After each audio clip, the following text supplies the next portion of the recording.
이제 가나안 전투가 다 끝이 나고 이 분배를 해야 되는 아주 중요한 시점에 와 있습니다.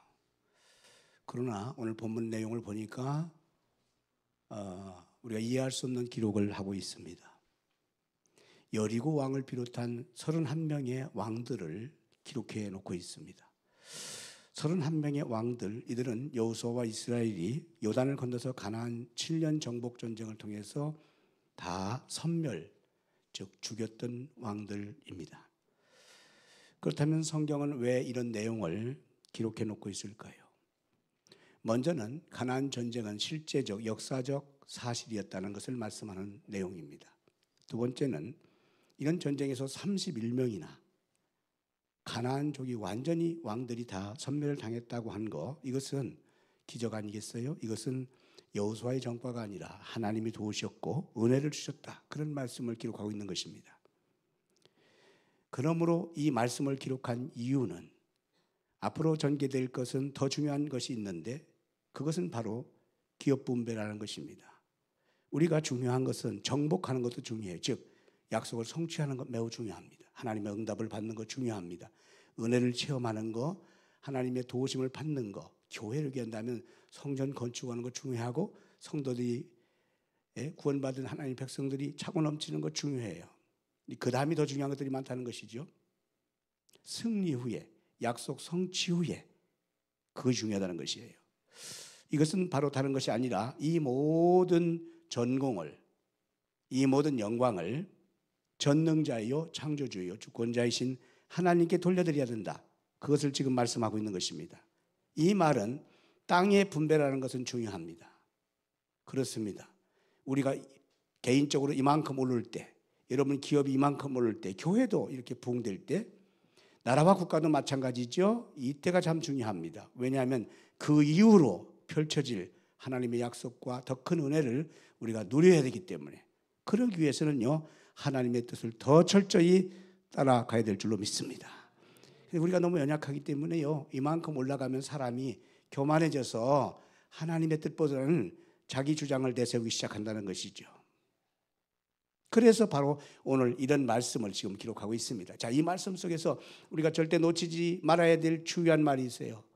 내용과 교훈이 있어요. 그것은 바로 이 속에 두 부류의 사람을 성경은 소개하고 있다는 것입니다. 너무 안타까운 한 부류는 버림을 당했고 멸망을 당했다는 거예요. 31왕입니다.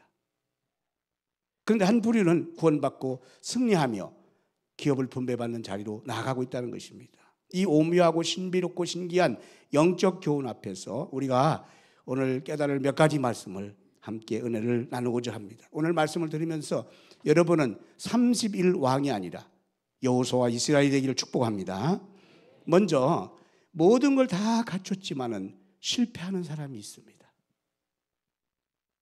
그렇습니다. 가문도 좋습니다. 학벌도 좋습니다. 노력도 합니다. 헌신도 합니다.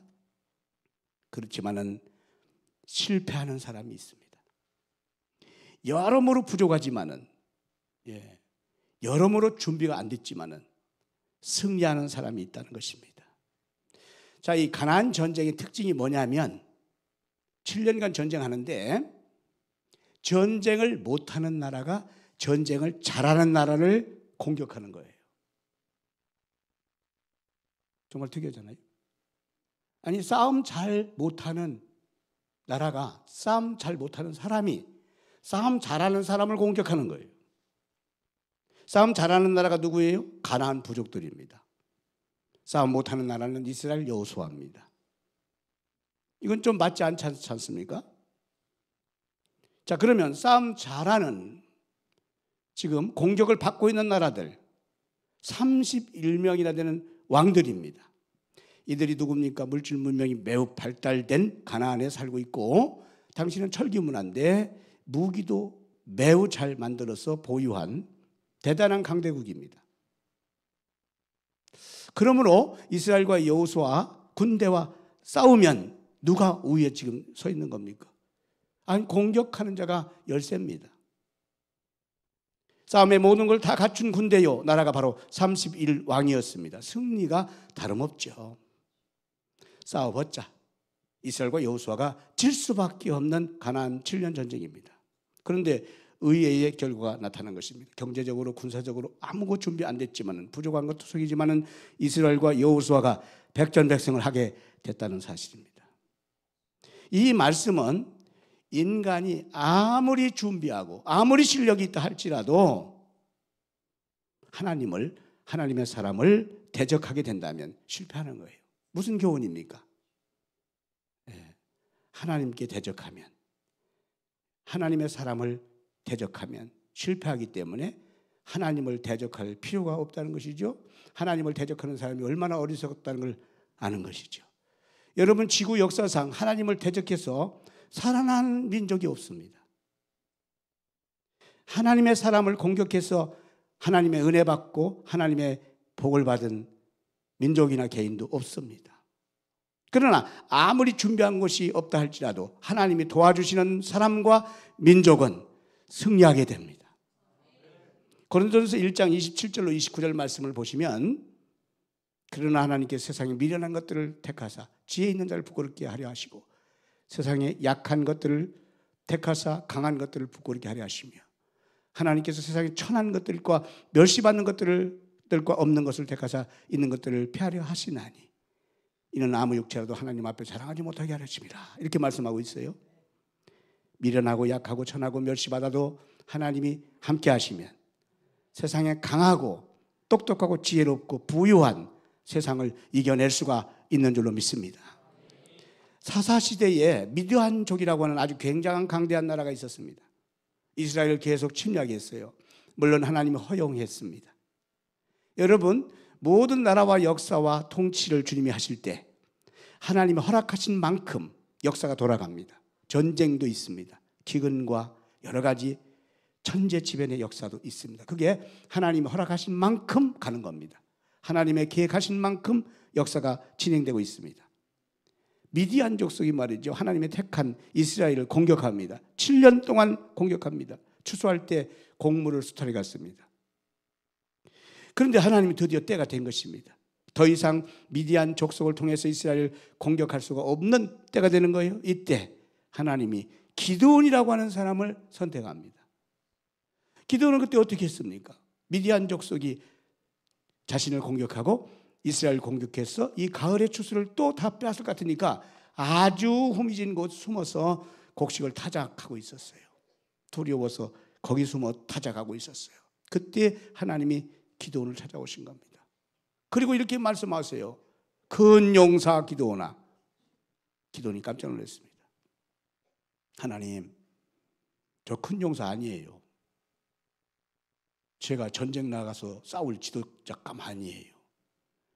지금 미디안족 때문에 겁이 나가지고 숨어서 타작하고 있는 저는 문에서 가장 약한 자예요. 사사기 6장 15절에 보면은 이제 기드온이 제가 어떻게 이 민족을 구할 수 있겠어요? 이렇게 얘기해요. 여러분, 우리가 대려 그럴 때가 있지 않습니까? 2025년도를 준비하는 이때쯤에 제가 뭘 하겠어요? 교회도 나오기에 기껏 나올까 말까 다 나오고 주일날이니까 나오고 이러는데 제가 뭐 교회에서 무슨 일을 하겠어요? 대려 우리가 시키지도 않았는데 대려 우리가 우리 스스로를 이 기도원처럼 할 때 있죠. 제가 뭘 하겠어요? 제가 주님의 일을 뭘 하겠어요? 정말 주일날 나오는 것도 기껏 힘들게 나오는데 제가 교회 안에서 무슨 성가대를 하겠어요? 무슨 교약 교사를 할 수 있겠어요? 여러분, 우리 스스로가 우리를 그렇게 평가할 때가 많은데 기도원이 바로 그런 대답을 하고 있는 겁니다. 전 힘이 없어요. 저는 준비 안 됐어요. 저는 부족합니다. 저는 지도자감이 절대 아닙니다 라고 했지만 여러분, 하나님이 한번 택하시면은 하나님 그냥 놔둘 수가 없어요. 오늘 이 자리에 나오신 여러분 모두는 여러 가지 환경과 상황에도 불구하고 하나님이 택하여 불러내신 것을 믿으시기 바랍니다. 자, 그럼에도 불구하고 기도를 향해서 사사기 6장 16절에 보면은 이렇게 딱 말씀하십니다. 내가 반드시 너와 함께 할 것이다. 미디안족을 한 사람을 치듯 내가 도와줄 것이다. 이게 무슨 뜻입니까? 아무리 준비가 안 됐지만은 아무리 할 수 없지만은, 연약하지만 실력이 없지만은 내가 함께 하심으로 네가 큰 용사가 될 것이다. 여러분, 하나님이 함께 하실 때 큰 용사가 되는 것입니다. 아무리 실력이 있고 능력이 있더라도 하나님이 떠나가시면은 큰 용사가 될 수 없어요. 우리의 찬양이 노래로밖에 전락할 수 없잖아요. 오늘 여러분, 하나님이 함께하는 큰 용사로 2025년도를 계획하시기를 축복합니다. 결국 주님께서는 기드온을 택하시고 세우셔서 기드온을 통해서 역사하는데 준비된 300용사를 하나님이 붙여주시잖아요. 기드온이 상상이나 했겠습니까? 하나님이 하신 일이죠. 아무런 준비가 안 된 사람도 주님이 함께 하시면 승리자가 됩니다. 그 대표적인 인물이 바로 오늘 본문에 여호수아라는 사람이에요. 이미 약속을 주님이 하셨어요. 일찍이 모세와 함께 한 것처럼 내가 너와 함께 할 것이다. 그렇습니다. 이것은 바로 우리에게 주는 말씀이죠. 부활하신 예수님께서 마태복음 28장 20절 이미 우리에게 이렇게 말씀하십니다. 다 같이 읽겠습니다. 내가 너에게 분부한 모든 것을 가르쳐 지키게 하라. 볼지어다 내가 세상 끝날까지 너희와 항상 함께 있으리라 하시니라. 아멘. 이 말씀이 무슨 뜻이냐면, 여러분, 믿음으로 가기만 하면 다 이겨놓고 싸우는 전쟁이라는 것입니다. 저와 여러분은 이미 하나님이 약속하신 거 세상 끝날까지 항상 함께 있으리라. 어떤 상황에도 하나님이 항상 함께 있으리라. 우리가 가기만 하면은 하나님이 약속하신 일이 이루어지는 줄로 믿습니다. 그러므로 여러분은 가야 됩니다. 주의 길을 가야 돼요. 주의 사명의 길을 가야 됩니다. 여러분, 이 축복의 승리의 길로 가시기 바랍니다. 가기만 하면 하나님이 여러분의 손을 잡으시고 승리하게 하실 줄 믿습니다. 자, 그렇다면은 이 하나님이 함께하는 삶이 과연 어떤 삶입니까? 이게 중요하죠. 성령님이 통치하는 삶입니다. 성령님을 체험하고 성령으로 충만해지는 것입니다. 성령님을 사모할 때 성령님이 여러분 가운데 임재하시고 성령한 충만한 삶을 살게 될 줄 믿습니다. 고린도전서 14장 1절 신령한 것 사모하라. 즉 성령 사모하라. 시편 107편 9절 사모하는 영혼을 만족케 할 것이다. 다윗과 같은 성령의 사람이 되는 거예요. 성령에 민감해지는 것을 말하는 것입니다. 여러분, 오늘 여러분 스스로 하나님이 함께하는 사람이 누구냐? 성령에 민감한 사람이에요. 성령에 민감해지길 바랍니다. 다윗의 고백을 들을 필요가 있어요. 시편 51편 11절 말씀에 보니까 다윗이 하나님 앞에 이런 고백을 하죠. 이런 기도하죠. 나를 주님 앞에 쫓아내지 마시며 주의 성령을 내게서 거두지 마소서. 중요한 말씀이에요. 여러분, 우리는 주님을 떠나가기를 기뻐합니다. 오히려 뭐 시킬까 봐 겁이 납니다. 아니, 목사님이 내년을 지금 준비하신다는데 나보고 시키는 거 아니야? 나 싫어서 이 교회 왔는데, 딴 교회에서 열심히 시켜가지고 내가 피해가고 이 교회 왔는데 나 또 뭐 시키는 거 아니야? 딴 교회에서 자꾸 등록을 하기 시작해가지고 나 그런 거 싫어가지고 이 교회 왔는데 나 자꾸 등록을 하는 거 아니야? 여러분, 오늘 잘 판단하세요. 성령에 민감한 사람은요, 나 좀 시켜주세요. 성령님 저를 떠나지 마세요. 성령님 저도 쓸모있는 존재 아닙니까? 좀 붙잡아 주세요. 성령이 떠나가는 사람은 주님 저 아무것도 하고 싶지 않아요. 좀 놔주세요. 좀 날 좀 버려주세요. 다윗은 지금 여러분 큰 죄를 지은 다음에 이걸 고백하고 있는 거예요. 주여, 저 같은 거 성령 떠나지 마세요. 저 형편없지만 성령 함께 해주세요. 성령을 제 심령에서 거두지 마십시오. 저 주의 일을 하고 싶습니다. 다윗이 누굽니까? 왕 아니었어요? 다윗이 아무리 세상에 많은 일을 한다 할지라도 주님이 그와 함께 하시지 않는다면 자기는 헛된 것인 것을 깨달아 아는 성령의 사람이었기 때문에 이런 고백을 한 거예요. 여러분에게 성령이 통치하는 삶이 되기를 바랍니다. 성령이 민감하길 바랍니다.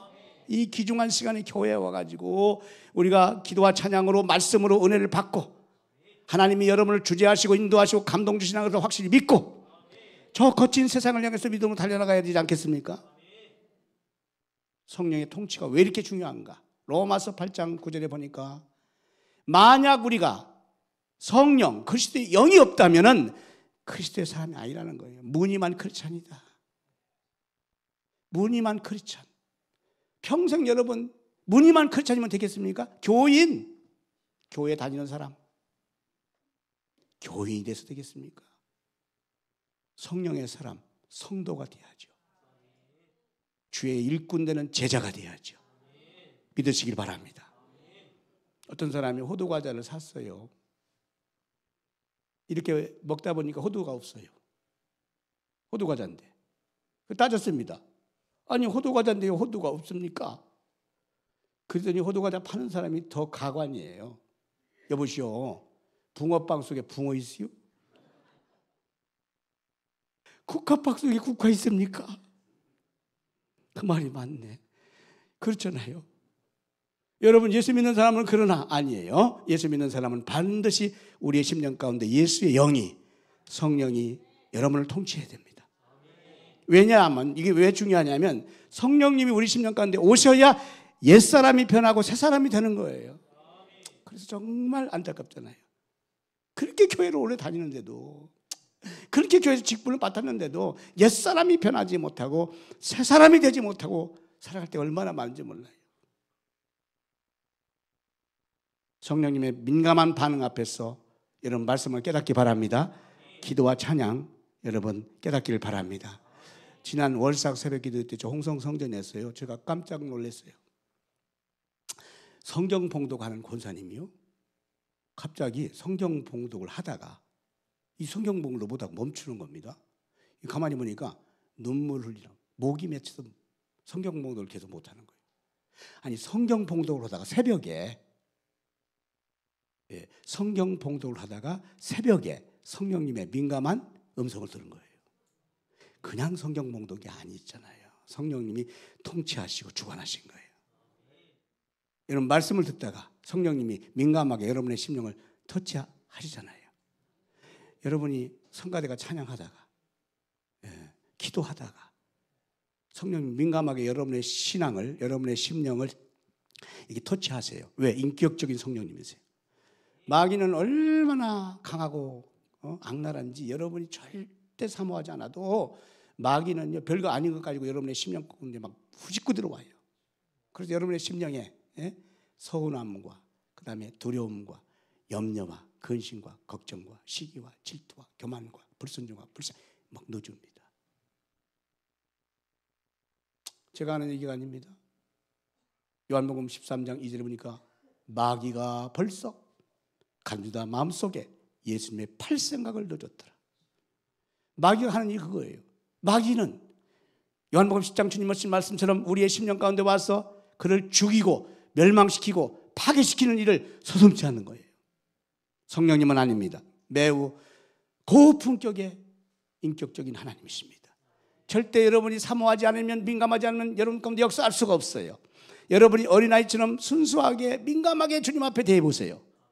성경 봉독하다가 울음이 왈칵 난다니까요. 교회에 딱 앉아있기만 해도 성령께서 여러분을 민감하게 터치하세요. 깨닫게 하세요. 믿으시기를 바랍니다. 자신의 지식과 경험과 생각, 계획까지도 성령님이 지도받게 하십니다. 이를테면 사도 바울 제2차 선교 여행 시에 사도행전 16장 6절 7절에 보니까 사람은 다 계획을 세우는 거 아니겠어요? 지혜와 지식이 있는 거 아니겠습니까? 바울이 얼마나 똑똑합니까? 2차 선교 여행을 저 지중해 해안으로 준비해 놨는데 성령님이 허락하지 않아요. 성령이 아시아에서 말씀 전하기를 못하게 하시거늘, 7절에는 예수의 영이 허락지 아니하시거늘. 그러면 웬만한 사람 같으면, 즉 성령의 민감한 감동을 보이지 않는 사람 같으면 성령이 말씀하시든 예수님의 영이 말씀하시든 간에 내 의견대로, 내 주장대로, 내 계획대로 지중해로 가는 거잖아요. 그런데 바울이 내려놨어요. 그리고 주의 음성을 기다리는데 6장 10절쯤 가면요, 저 마게도냐에서 환상 가운데 성령이 부릅니다. 그래서 간 곳이 마게도냐, 빌립보 교회의 시작입니다. 하나님께서 급하게 빌립보 교회를 세우신 거예요. 여러분, 하나님의 생각과 계획은 여러분을 앞서감을 믿으시기 바랍니다. 성령님은 여러분의 마음속에 품고 있는 계획과 생각보다 더 앞서서 여러분을 인도해 가심을 믿으시기 바랍니다. 성령의 감동이 올 때 순종하면은 놀라운 은혜가 있어요. 여호수아는 성령의 사람이었어요. 성령의 감동의 사람이었어요. 그래서 절대로 자기 주장과 자기 뜻을 행해 나가는 사람이 아니었던 것입니다. 그렇기 때문에 승리했죠. 자, 두 번째 보면 이게 흩어지고 분열되는 사람이 있는가 하면 하나 되는 사람이 있음을 보여줘요. 가나안 땅은 강원도 땅만 팔레스타인 땅입니다. 근데 거기에 일곱 족속 31명의 왕이 다스리고 있어요. 여러분, 그 조그마한 땅덩어리에 31명의 지도자가 있는 거예요. 얼마나 알력이 많았는지요. 갈등이 많았어요. 각기 다른 방법과 생각 가운데 분열되어 있는 땅이 가나안 땅이었어요. 그런데 이스라엘은 하나님 말씀으로 여호수아를 중심으로 해서 하나가 된 공동체였어요. 그러니 분열된 31명 왕들이 있는 가나안족과 한 공동체로 가는 이스라엘이 이길 수밖에 없는 거죠. 아무리 작은 힘이라도 뭉치면 살고, 아무리 많은 민족이라도 흩어지면 죽는 거예요. 이 말이 어디서 나왔지요? 단생산사라고 한 이게 사자성어인데 저 중국의 장자에서 나왔어요. 장자라고 하는 그 철학가로부터 나왔어요. 이걸 써먹은 우리 조선 분도 있고 대한민국 사람도 있어요. 1597년 명량해전에서 이순신 장군이 12척, 13척을 가지고 300척 일본과 싸워야 되는데 어떻게 싸웁니까? 그때 한 말이에요. 우리가 뭉치면 살고 흩어지면 죽는다. 그래서 똘똘 뭉쳐가지고 이순신 장군을 중심으로 똘똘 뭉쳐가지고 300척의 왜구를 이긴 거예요. 이걸 또 누가 써먹었냐면 1945년 미국에서 환국한 이승만 초대 대통령이 썼어요. 딱 보니까 좌파 우파로 대한민국이 쫙 갈라져 있거든요. 그때 이승만 대통령이 뭉치면 살고 흩어지면 죽습니다. 뭉치면 살고 이렇게 했어요. 안 그래요? 예, 거기서 남았어요. 그렇습니다. 뭉칠 때 승리할 수가 있습니다. 하나 되면 큰 힘을 발휘할 수가 있는 줄 믿습니다. 전도서 4장 9절로 12절 말씀을 우리는 늘 마음에 품고 삽니다. 한번 같이 읽겠습니다. 두 사람이 한 사람마다 나으면 그들이 수고함으로 좋은 상을 얻을 것입니다. 혹시 그들이 넘어지면 하나가 그 동물을 붙들어 일으켰니와 홀로 있어 넘어지고 붙들어 일으킬 자가 없는 자에게는 화가 있으리라. 또 두 사람이 함께 놓으면 따뜻하거니와 한 사람이 어찌 따뜻하랴. 한 사람이면 패하거니와 두 사람이면 맞설 수 있나니 세 겹줄은 쉽게 끊어지지 아니하느니라. 아멘. 여러분, 교회가 하나가 되면요 세상을 이겨나갑니다. 어떤 난관 장애물도 다 극복할 수가 있습니다. 그러므로 주님께서는 우리에게 하나 된 것을 이렇게 말씀했어요. 시편 133편 1절 말씀에서 보라, 형제가 하나 된 거, 연합한 거, 동거함이 어찌 그리 선하고 아름다운고. 추수감사절 저녁에 우리가 연합하려고 합니다. 저녁이라 좀 번거롭죠. 여러분, 저녁 예배에 익숙하지 않은 분들은 힘들지요. 그런데 여러분, 주님은 기뻐하시고 저렇게 선하고 아름답다 이렇게 인정하신다는 거예요. 유치부로부터 노년부까지 홍성과 내포가 연합해서 여기서 찬양 율동의 밤을 가지려고 그래요. 주님 앞에 우리가 우리의 재능을 이렇게 우리가 가지고 있는 아름다운 모습을 찬양과 또 율동과 워십으로서 주님께 영광을 돌리려고 그래요. 주님이 얼마나 기뻐하시겠어요. 함께 연합해서 유치부로부터 노년부까지 남녀전도회가 함께 연합해서 주님 찬양할 때 주님이 매우 기뻐하시고 그냥 끝나는 게 아니라 주님은 놀라운 상급과 은혜를 주실 줄로 믿습니다. 우리 기독교는 분쟁, 분열, 불화가 아니에요. 화평과 화해와 화목으로 연합하여 성령으로 하나 되기를 힘써라. 하나 되기가 힘드니까 에베소 4장 3절 하나 되기를 힘써라. 가만히 있어서 하나 절대 안 됩니다. 누군가가 하나 되게 해주겠지? 아닙니다. 내 자신이 하나 되는데 힘써야 됩니다. 여전도 회장님이 하시겠지? 아닙니다. 장로님이 하시겠지? 아닙니다. 내가 해야 될 줄로 믿습니다. 자, 어떻게 해야 될까? 에베소 4장 2절에 보니까요, 모든 겸손이 필요해요. 크리스찬의 일 덕목은 겸손이에요. 겸손이 뭐냐? 하나님 앞에 하나님을 인정하는 것입니다. 이게 기독교의 덕목이에요. 자, 세상 사람들은 하나님 인정할까요, 안 할까요? 안 합니다. 아유, 얼마 전에 뜨겁다고 했는데 이렇게 찬바람이 곧 올 가을이네. 근데 가을을 누가 주신 겁니까?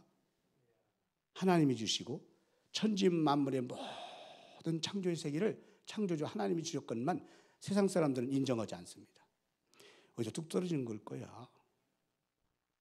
여러분, 창조론과 진화론이 있습니다. 여러분은 진화론입니까? 창조론입니까? 아니, 학교에서 진화론 배웠잖아요. 실컷. 지금도 계속 진화론 주장하잖아요. 아니, 그냥 쉽게 우리가 원숭이가 우리 조상이십니까? 아담이 우리의 조상입니까? 근데 진화론은 원숭이가 우리 조상이라고 하잖아요. 크로마뇽이. 아니, 그러면 크로마뇽도 진화가 됐을 거 아니에요? 어디서부터? 원숭이도 진화됐잖아요. 뭐가? 나중에는 저기 미생물 아메바가 진화됐대요.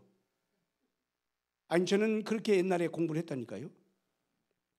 아, 원숭이도 진화되니까 원숭이가 꼭대기까지 가보니까 아메바였대. 미생물. 수억만 년이 지나가지고. 네. 그러면 여기 서 있는 단풍나무들 수억만 년 지나면 은행나무가 될까요? 우리는 창조주를 확신함, 창조론을. 하나님의 창조주임을 믿습니다. 이게 겸손이에요. 아, 누군가가 세상을 창조했다. 누군가가 세상을 다스리고 있다. 이걸 인정하는 것이 겸손이에요. 여러분, 사람 앞에 자신보다 상대방을 높여주는 게 겸손이에요. 우리 교회는 겸손한 교회가 되길 바랍니다.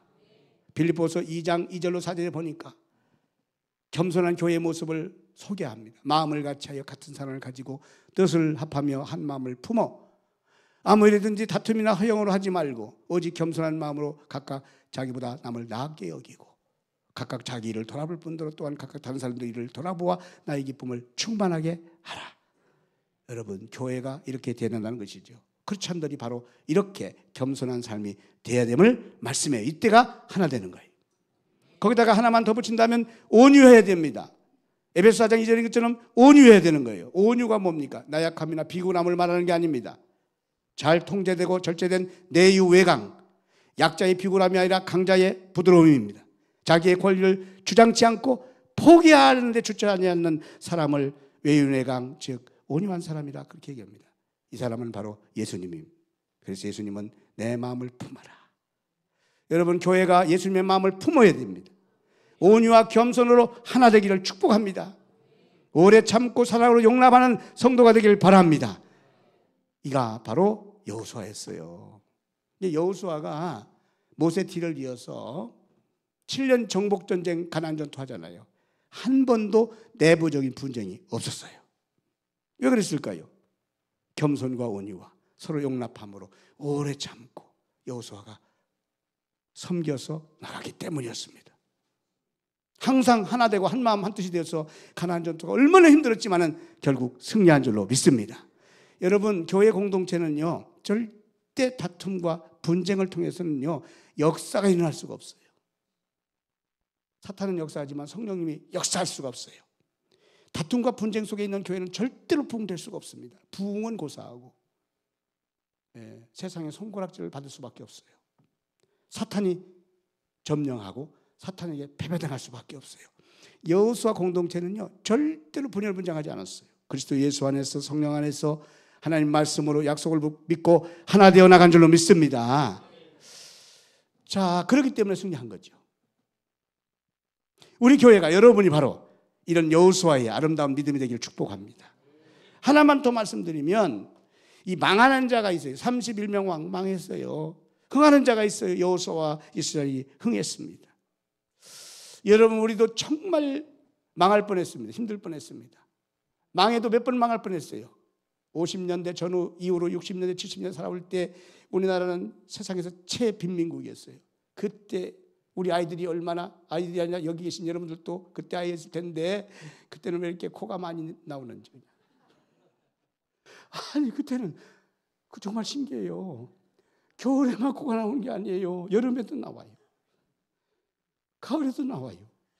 그리고 얼마나 그렇게 풍성한지 먹을 것은 없어도 그걸 풍성히 나와가지고 아이고 그때 생각해 보니까 정말 그러면 또 왜 그렇게 또 이 부모님들은 어른들은 꼭 이렇게 코 풀으라는 얘기 안 씁니다. 흥이에요. 흥 이렇게 흥 알아서 그런지 흥이에요. 잘 되라는 거죠. 풀어보니까 그게 잘 되라는 거예요. 보니까 여러분 1972년도에 새마을운동 노래가 나왔어요. 그리고 77년도에 잘살아보자 노래가 나왔는데 지금도 여러분이 이렇게 뱅뱅하죠? 새벽 종이 울렸네 아침 해가 밝았네 너도 나도 일어나 새마을을 가꾸세. 이게 이제 72년도 새마을운동 노래고 77년 잘 살아보세 잘 살아 얼마나 못 살았습니까? 우리 또 한번 잘 살아보세. 그런 노래를 막 이장님이 틀어주고 초등학교 다 같이 모여가지고 동네 아침 청소다가 모여가지고 부르고 듣고 이렇게 자라났어요. 그게 70년대입니다. 70년대. 예. 그리고 80년대 민주화 바람이 불고 그리고 이 땅에 새로운 변화들이 세워지면서 한국 민족이 세계 우뚝 열강에 서게 된 줄 믿습니다. 하나님이 하신 일이에요. 할렐루야. 여러분 흥하는 사람이 있어요. 망하는 사람이 있어요. 가나안족 철기 문명의 강한 족속이었지만 31명의 왕이었지만 그들은 하나님을 떠났어요. 망하는 길을 선택한 겁니다. 우상을 선택했어요. 미신을 섬겼어요. 여러분 우리가 그 잘 살아보세요 새마을운동 할 때 이런 가사가 있어요. 초가지붕 걷어내고 마을길을 넓히세. 마을길이 전부 다 경운기 한 대도 제대로 못 들어가는 마을길이니까. 왜? 동네에 버티고 있는 느티나무 큰 것이 있어요. 그럼 다 피해가야 돼. 느티나무가 그 동네의 신이야. 그거 잘못됐다는 동토가 나요. 그래서 그 느티나무 신 앞에 다 절하고 고사를 지냅니다. 1년에 몇 번씩 그래요. 그걸 자를 수가 없어요. 그런데 마을길을 넓히고 잘 살아보세 그러면서 그걸 다 쳐냈는데요. 70년대 한국교회가 가장 폭발적으로 부흥됐어요. 그걸 아셔야 됩니다. 그때 한국교회 성령이 강력하게 74 민족보험, 74 엑스플로, 77 민족보험 아주 한국교회가 어마어마한 부흥을 70년대에 이룹니다. 하나님의 놀라우신 뜻이었어요. 동네마다 막 교회가 아이들로 막 바글바글했어요. 모든 사회 문화가 기독교였어요. 여러분 그것을 기반으로 해서 한국교회가 부흥되고 한국민족이 흥해진 줄 믿습니다. 하나님께 돌아왔더니 미신을 버리고 우상을 제거하고 하나님께 돌아왔더니 여러분 기억할 겁니다. 그 70년대 미신 타파 그렇게 미신을 조장했던 우리 민족인데 미신을 다 버리는 거예요. 고목나무를 다 잘라내고 아주 넓은 동네길을 만들어버린 동도 하나도 안 나고 얼마나 동네가 돼요. 그렇습니다. 하나님을 떠나 살면 흥할 것 같지만 결국 망하게 되는 것이에요. 바람과 같이 망하는 민족이 되는 것입니다. 역사 속에 사라지는 31명의 왕들이 되는 것입니다. 하나님을 떠난 사람, 민족이 그런 민족이 흥하는 경우는 역사 속에 한 번도 없었어요. 하나님을 잘 섬기는 개인이나 민족이 구원받고 영생을 얻고 의인의 나라가 된 줄로 믿습니다. 시편 1편 4절 6절에 있는 것처럼 의인의 길은 망하리로다. 잠언서 12장 7절에 말씀하신 것처럼 결국 의인은 악인은 엎드려 소멸되지만 의인의 집은 영영이 서갈 줄로 믿습니다. 결론입니다. 여러분 우리는 이미 흥하는 길에 딱 들어온 줄 믿습니다. 믿으시기 바랍니다. 망할 수 없는 자리에 여러분은 서 계신 줄 믿습니다. 이미 우리는 이겨놓고 싸우는 전쟁을 가고 있는 줄 믿습니다. 우리가 아무리 신앙생활을 잘해도 환난과 풍파가 있습니다. 영적 전쟁이 있습니다. 사탄도 만만치 않습니다. 그렇지만 이미 우리는 흥하는 길로 가고 있고 전쟁에 이미 승리하는 길로 가고 있는 여호수아의 후손인 줄 믿습니다. 여러분 모두에게 이런 복이 임하기를 주의 이름으로 축복합니다. 좌우로 한번 인사할까요? 잘 될 것입니다. 더 잘 될 것입니다. 계속 잘 될 것입니다. 할렐루야. 기도하겠습니다. 하나님 아버지, 우리 온 성도들에게 한량없는 하나님의 은혜가 임하고 복이 임하고 하나님의 능력이 임하고 또 하나님의 약속이 성취되는 역사들이 여호수아에서 펼쳐진 것처럼 오늘의 이 시대에도 펼쳐지게 하여 주시옵소서. 이미 그 은혜와 그 흥하는 축복이 임하고 있는 줄로 믿습니다. 아무리 세상에 풍파와 환난과 어려움이 많다 할지라도 하나님의 사람들은 반드시 하나님께서 승리케 하실 줄 믿습니다. 하나님이 우리 편에 계시고 우리와 함께 계시기 때문에 우리는 잘되고 더 잘되며 계속 잘되어 갈 수 있도록 하나님이 역사하실 줄로 믿습니다. 살아계신 예수 그리스도 이름으로 기도하옵나이다. 아멘. 다 함께 일어나